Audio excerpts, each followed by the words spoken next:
And the next part of this talk is on the Panama Canal.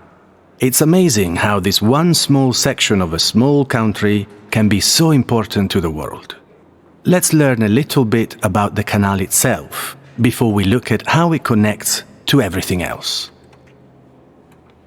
The Panama Canal is an artificial waterway in the Central American country of Panama that connects the Atlantic and Pacific Ocean.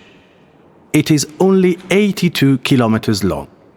If you go around South America by ship, then you need to travel another 15,000 kilometers. So the canal saves a lot of travel time. It takes around 8 to 10 hours to cross the canal.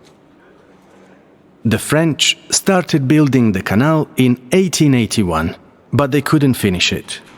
The project was started again in 1904 by the United States, and the canal was finally finished in 1914. Many people died while they were building the canal, some say up to 25,000.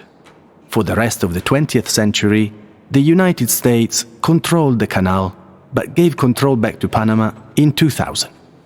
Every year, around 40,000 ships come through the canal.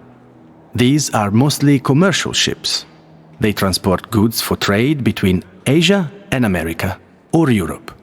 In 2016, the government of Panama made the canal bigger, so that now 99% of ships can pass through it.